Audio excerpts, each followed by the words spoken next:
What up, Metro? Welcome back to another episode of Numbers and Beyond. Of course, I am one of your hosts, Will. This is Benjamin. Yes, sir. We are so glad to be back. It's never enough time. I always have to say that. I don't know why I always have to say that. I mean, it's just part of it. It's just never enough time, man. It's good to be here. While we're here, we're definitely going to give you the best of what sports has to offer from this week. Yes, and there's so much of it.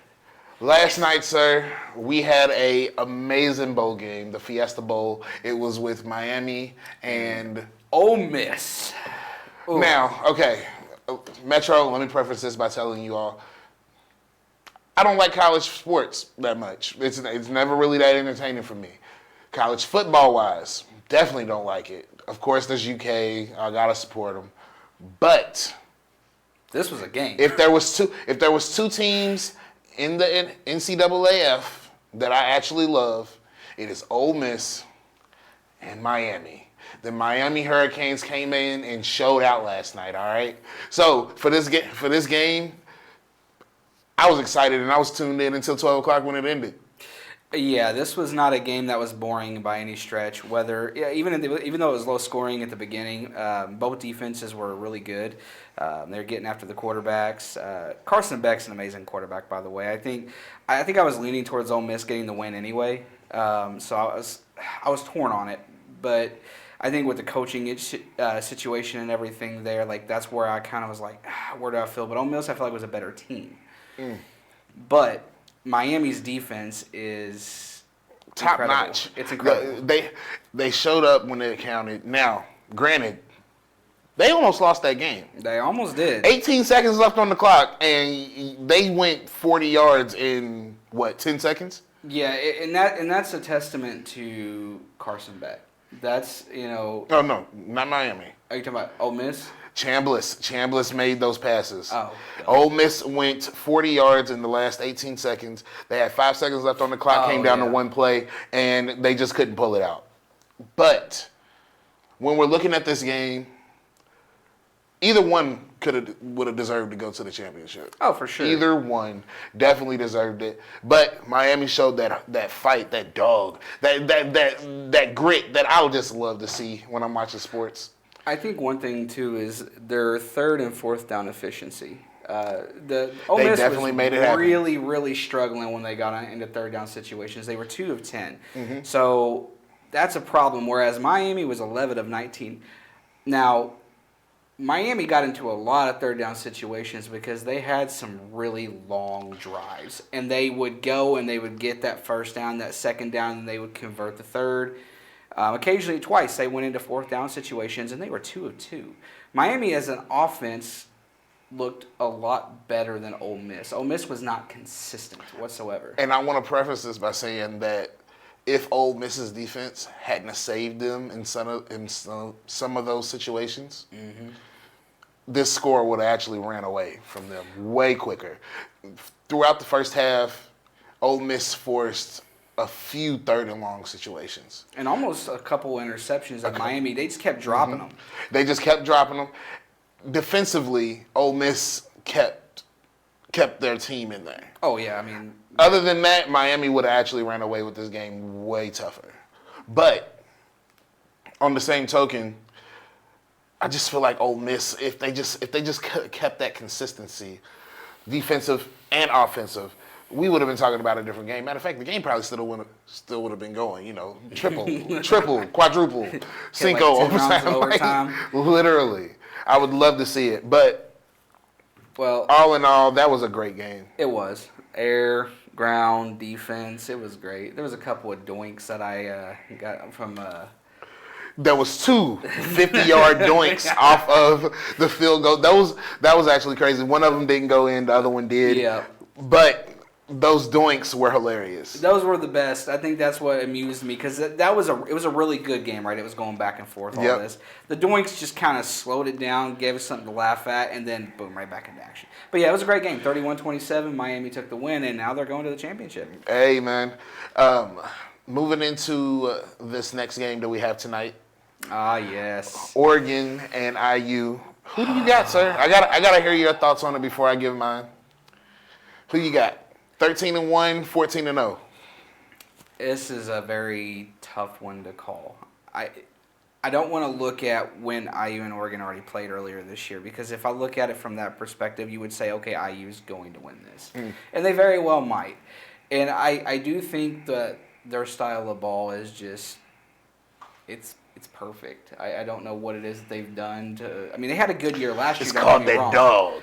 It's called that dog, that grit, that grind. Whatever they did from last year to this year, really getting that extra push. Now, Mendoza's an amazing quarterback, so there is obviously that factor. But whatever it is that got into their heads from, okay, we didn't make it last year, we were close, but just not close enough, to, okay, they're one game away from going to the championship, and they're going up against Oregon. Like, it's a mentality thing in this game, I think. And honestly, I think Cignetti's put the mentality in those guys to win. And I think if anything is going to happen, it's going to come down to who has more of the desire to win. And honestly, I think it's IU. I was about to say. Now, I can argue stats all day. With my perspective on this, I'm going to say Indiana just has that dog. They are a monster to deal with. They're number one for a reason. Oregon are also a problem, though. They are a team full of problems that could give any of these bowl teams a problem. But if we're gonna call it straight down the middle, it's hard to call against the IU right now. I mean, it's just they're 14-0 for a reason, like you said, and they're not going. I don't think that they're gonna let this one drop right in front of them. They may drop the championship though. If it's IU versus Miami, that's a tough game. It's actually a tough game, but it's a great game. If we want to call it, I'm going to call it for Miami if that's the case. Well, if we look back at what happened when IU and Oregon played, Dante Moore, he threw for 186 yards and a touchdown, but he threw 2 interceptions and was sacked 6 times. So one of the things that we talk about a lot, a defense that is able to get after quarterbacks will generate turnovers. They'll generate the pressure to make the quarterback make bad decisions. You're talking about a team that is one game away, just as much as IU is, from going to the championship.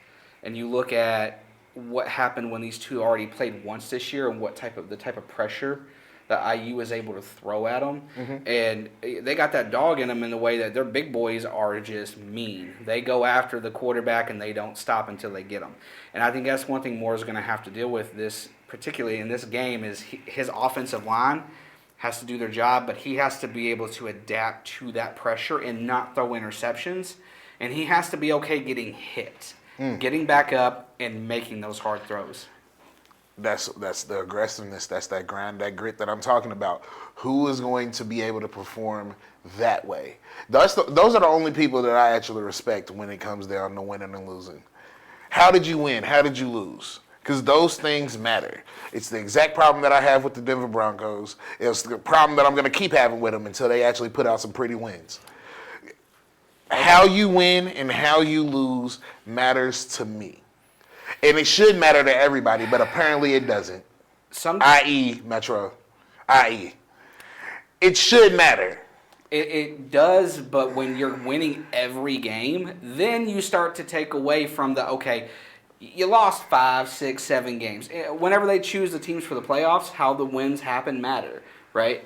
But when we're talking about the Denver Broncos, they're winning everything. It don't matter. They win. Ben's nice. I'm not. I'm not letting you off the hook. Broncos need to get it together. Okay. Period. I'm not saying they're winning a Super Bowl, but if they could consistently, definitely not. If they can do what they've been doing all year, then theoretically, yes, they're the only team that wins a Super Bowl. I wish I would say that the Broncos. What if they do? Any parts? What's your reaction going to be if they do? Rigged. There's a script in the NFL, all right? That's gonna be my exact response. There's no way. But once again, I am very rarely wrong, Metro. These things don't actually happen. He is very cocky on that, but he is wrong plenty. Don't worry. Benjamin. William. How many times have I been wrong over this past over the past week? Let's give it the past week. How many times have I been wrong? We haven't really sit down and talked about too many things where you've been right or wrong on. Actually, we have talked about. You were just talking about your bets earlier, sir. We were talking about my bets earlier. I'm talking about this past week, not to go on up to today. We're talking about this past week. Because matter of fact, in the past 2 weeks, how much money have I won off my parlays? Tell me, Because I don't know. I haven't asked you. I think I'm right around 2,300. How much are you at? Yeah, I haven't really won anything because I Oh, don't okay. bet. So, I don't bet. So when we're talking about who's right and who's wrong in these situations, Metro. Hold on. You're talking about bets. I am not a better. I don't bet money. I don't. So you can only bet when you know that you're right, which I am. We've talked about a lot of games and I've called them correctly. We've talked about a lot of games, and I've called more of them correctly. Of course. That's all I'm saying. Yeah, I heard you say of course first. We're going to go with that. Yeah. All right. Betting-wise, maybe, because you do players, you do some of the I games. do players. I do but a if we're lot talking of about stuff, games that we're just sitting here talking about, I don't know. I think we're pretty even, actually. No. We're not even. Yeah. We're definitely Actually, not I'm a little higher. That is correct. I'm going to let him have it just because it makes him feel better when I do. But, Metro, let's be clear. Follow the money team, all right? All right. You ain't getting rich. Moving into... I'm not rich yet. Exactly. Yet. Vegas don't want that to happen. Moving on, we're going to talk about another, let's say... Let's weak team. Oh my goodness! Didn't Louisville lose this past week, sir? I believe that their basketball team took a nasty loss. Yeah, we lost to Duke. Yeah, nasty loss at home. Y'all was on y'all's court, and y'all let Duke take off on y'all. And y'all BTA. Y'all lost to Missouri at home. It wasn't BTA though. I mean, it wasn't. Y'all were up, I believe, by 20 points against Duke at one point. And guess what happened? Look, we always make the same mistake. Always. When are we going? Okay. But wait. When are we going to stop making excuses for U of L's lack of drive, lack of acceleration? When are we going to stop doing that? I get it. We're from Louisville, born and raised, 502. I live right up the street from the campus. When are we going to stop giving these boys excuses for not having the drive to make it to the big leagues? I'm not giving them an excuse. They need to do better. They need to do more than better. Everybody needs to hit the gym. I'm sick of seeing the Cardinals get celebrated so highly after every win, but for every loss, everybody's like, "Oh, we'll do better next time. It'll get there. We just gotta have a couple of things." No. It's been years, and y'all haven't had a winning season since 2013. When are we gonna stop making excuses for the Cardinals? Metro, let me know. I got to know. If you want to comment on this video, however you want to do, let me know, when do the excuses stop? Go ahead, sir. I didn't make an excuse, did I? Okay. I was waiting for you to do so, because every time I get into one of these rants, there's always Benjamin in the corner of my ear talking about they could have done this and they did this. No. Look, I'm not playing the devil's advocate on this one. They really just need to do better. Please and thank you. I'd love to say that Louisville took the championship this year. UK is in a flux. No, but they do not have an excuse either. This is true. I've not. You haven't heard me give UK not one excuse on how they've played this season. They need to get it together on both ends, defensively and offensively. But for some reason, U of L is the only one. U of L fans are the only ones that give excuses every time y'all lose. Every time y'all lose. But y'all give the biggest celebrations for the wins. Well, why wouldn't you? Horrible. That is horrible sportsmanship. That is horrible gameplay. I'm not talking about the excuses, but you celebrate every win. I mean, you got it. You shouldn't. You shouldn't, because some of these wins are abysmal. But some of these wins going back to the Broncos, some of these wins are abysmal, and you should not be celebrating them. I wouldn't disagree. The Broncos should never celebrate their wins, because their wins are only won in the fourth quarter. I don't think it's not a pretty scene for them. But again, if they continue doing what they've been doing, they could win every game. They could win a Super Bowl by playing in the fourth quarter, because they don't show up the rest of the game. So I'm sick of Louisville fans, because y'all have nothing behind y'all's bark. Nothing. It's just never as good as what y'all make it to be at the beginning of the year.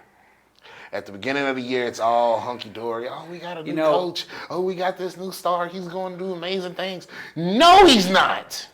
He's not. I want to say this. I want to say this. You know, he's saying all of these things very much almost like he's just no Louisville. But UK fans are the same way. Nope, and I know, we are way more humble. Way more humble than what a Cards fan would ever be. We are way more humble than a Cards fan could ever think of being. I know plenty of UK fans, and not a single one of them way more humble. Are way more humble than a Louisville fan. I'd say we're on the same playing field on that one. I have not met any UK fans who are any more or less humble. Y'all should be way more humble than us, honestly, because y'all are way more horrible than us. But y'all aren't. Y'all are our worst team. We are actually right now better than... Y'all are our worst team, historically. But for some reason, your humility doesn't show that at all. What's the point of being This year was the first year that y'all done beat us on the Christmas game since when? We still won, that's all that matters. And everybody was just pumping it all up like, oh, we beat them, Y'all almost lost. After being ahead 30 points. Listen, I'm not going to deny when we got up big twice on UK and we blew that. I don't argue that we are not. I'm not saying we're perfect. I'm not even saying we're great. Right now, we have a lot that we need to fix. I don't need you to say any of that. I just need y'all to humble yourself. I need y'all to take the Urkel glasses. I need you to stop bashing Louisville because right now you ain't got no room in the water either, sir. You were. See, the thing is, we wouldn't have a show if I actually knew that I had no room in the water. I move like this because I can. And because everything that I'm saying is at least 50% valid. So he's going to float and then he's going to sink. Actually, I haven't sunk once. Not at all. Eventually, I end up right. This is the problem. This is why can't nobody shut me up. Because eventually, what I say is completely correct. You know it. I disagree. You've had several options to prove this. Just go by one of them. I am usually right. Period. Point blank. Yes, we will, sir. Moving on. Yeah. We got the NBA to talk about, sir. The NBA. It's another place. Another place that Ben just doesn't outshine me in being right at. He's a Pacers fan, y'all. That's all you really need to know. That's if we're counting it down. Hold on. Hold on. He's a Pacers fan. Hold y'all. on. What's y'all's record this year? I didn't say. Right now, 7-31. Duck. Duck. Hold on. Did he just say 7 and what? We almost halfway through the season. What are you talking about? Hey, I can't deny that they're just doing terrible this year, but. What I haven't sit here and said they were going to do good either. They've proven very quickly that they were not. So I'll say that you've accepted the Pacers being a sucky team. I had to accept, even though you should have accepted it last year. But we're not even going to talk about that. Look, I had to accept that they are a mess of a team this year very, very quickly. We were talking about before the show how Nick Carlisle hit his 1,000th NBA win, and it took him 31 days to get from 999 to 1,000. That's a lot of time to lose every single game until you finally get a win over the Hornets. For some reason, the teams that you love just love to lose. I don't get it. Maybe I'm a fan of underdogs. I don't know. No, I'm a fan of underdogs, but I'm a fan of underdogs that have a chance. You are a fan of teams that statistically shouldn't be an underdog or shouldn't even be even partially considered an underdog. They just are. They're just bad. Packers, the Yankees, the Reds. There you go. I was gonna say, I didn't mean the Yankees. Don't put me in there. I didn't mean the Yankees. No. The Reds. Okay. The Pacers. These are all teams that technically look good on paper, but are all bad, completely bad. They don't do anything good throughout the year. What has the Packers done this year that actually makes them deserve to be in the playoffs right now? I mean, we've won the games we needed to win. I mean, they have done nothing. What do you need to win your games? They have done nothing. They have done nothing. This is why they're going to lose in their wild card. What have the Pacers done this year? We just said that. 7-31. There's nothing there. We're not going to argue that one. Yuck. We're not arguing that. That is disgusting work. Look, halfway through the season, disgusting work. Filthy. Diabolical. Maniacal. Somebody's back there like with the joysticks rubbed off. Like somebody's... Admittedly, I'm taking the L in this episode for sure. And the Reds. Hey. Made it to the playoffs last year for absolutely no reason. I mean, we got there, though. Y'all got there, I'll but take that. It meant nothing because y'all got knocked out by the Yankees, I believe. Wasn't it the Yankees? My point to this is he supports all the wrong teams. All of them. And it's all because of some weird hometown loyalty program that he got going on. I'm not with it. Talent is talent. And when you got it, you got it. None of your teams have it. None of them. I would argue that Green Bay does, but I mean... You can argue it all you want to, but Jordan Love is not the move. But look, you are a fan... Here's the thing. You're talking about who I'm a fan of. I love when we get into the football debate. You want to list off my teams? You're a fan of the Miami Dolphins. Wait. Who else you throwing in there? I'll tell you. You can get to the Miami Dolphins. I'll take that L all day. Who are my other two teams, sir? I just gave you NBA, football, and baseball. Who's my NBA team? The NBA team, you're a fan of the Thunder, and then in the baseball, you're a fan of the Dodgers. 2 championship teams. I think I support the right people. I think they'll... 2 championship teams. How long have you been watching sports? And been a fan of these teams? Been a fan of these teams? I'd say going on about 5 years. Been a fan. But watching them on a consistent basis, probably about 3. Sir, I've been a fan of these teams outside of the Pacers. And I actually... basketball was harder because I didn't really start watching basketball much. The Packers haven't been good since Aaron Rodgers. You are delusional. They haven't been good since Aaron Rodgers left them. You are absolutely crazy. These are facts. These are facts. When have the Packers been good enough to do anything since Aaron Rodgers? Since Aaron Rodgers? So we have Jordan Love. We're still with Jordan Love. There's no sense. It's been... Since Aaron Rodgers, y'all have been bad. Jordan Love what has is Miami not the done? Because Miami ain't done nothing. Now watch this. Watch this. Let's hear it. Miami, next year, watch how much our record beats the Packers. It will be absolute dog water. Watch this. Watch what? Watch this. Watch what? Watch the record between the Packers and the Dolphins. Dolphins. My goodness. That's all I want y'all to see, Metro. Yes. I want y'all to see how the Packers perform compared to the Miami Dolphins. Years of success in the Packers world compared to what? Y'all haven't had success since the old QB. Since the old QB. You ain't had no success since Dan Marino, and you still ain't got a Super Bowl. we had a nice little success with Tua. Just injuries took us on out of there. That's it. The injuries took us up out of there. Concussion-prone Tua has been your successful run. Jordan Love been perfectly healthy. Still hasn't done anything. He has not been perfectly healthy. He has been perfectly healthy. He has not. He got hurt this year. He didn't get hurt last year. Yes, he did. No, he didn't. Yes, he did. When? Dude, he got hurt early in the season like twice. It didn't affect his play time. Yes, it did. Clearly it didn't. He was still there. He was still there. On the bench. He was still there. Tua had to sit at home. Tua had to stay at home because he had Tua had to sit at home. He couldn't be in the crowd and the lights and all of that. He don't even know which side of the field he's on. I don't want to hear it. Injuries took us out. What is the Packers' excuse? The Packers have not been good since Aaron Rodgers. Nobody has wanted to be a cheesehead since Aaron Rodgers. I don't know. I think people keep buying that season ticket. They keep getting on that season ticket list like crazy. It gets longer and longer everywhere. But there ain't not a lot of people jumping on Miami's.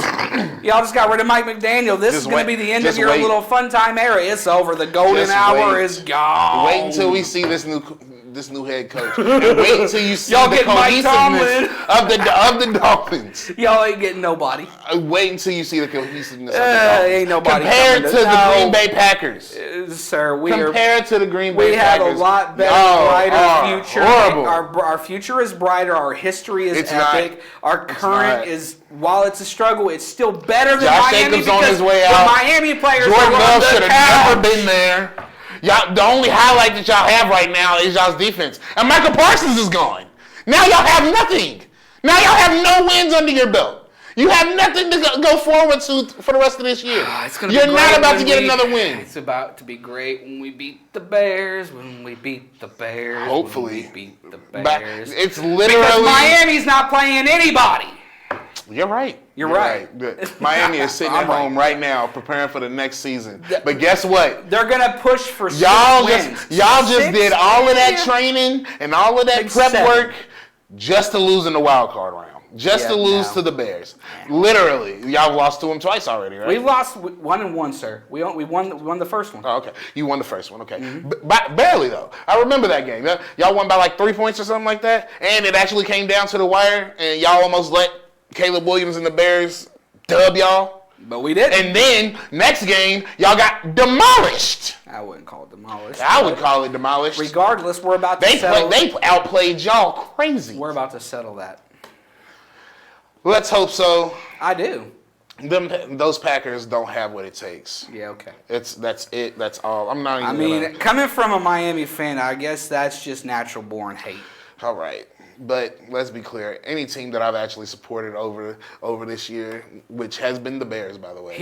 I've been bigging up the Bears since before the season started. Hold on. Because I have to support my Dolphins, but I always pick me a team that's going to go far. Once again, I am correct in saying that the Bears were going to do so. I don't pick teams. I also said the Panthers. I only root for my team. Now, will I sit here and talk about teams that could go far? Sure. But I will always root for just my team. I always root for the Dolphins. I big up the Dolphins every chance I get. Even when they lose. And talks and delusional. Even when they lose, they get my delusional conversation about how the Dolphins could have won that game. It makes it So entertaining. I will always support my Dolphins. But what I will not do is sit here and be like, oh, well, my Dolphins they just need this, and that. No, they need a lot. So until they get what they need, next year I will pick out enough. They will. They will. They will do great. They will do more than great. They will do better than the Packers. Yeah. That's a guarantee. Nah. Alrighty, sir. Well, you're crazy, but let's move along and get this done. Okay. Metro, as I say all the time, it's never enough time. If you want more of this, we are on ESPN Radio 680. Hit us up, Beyond the Numbers. Other than that, Ben, you got anything else to say? Go Packers. We're taking the Super Bowl, and I'm out. Packers and Louisville sucks. I'm out.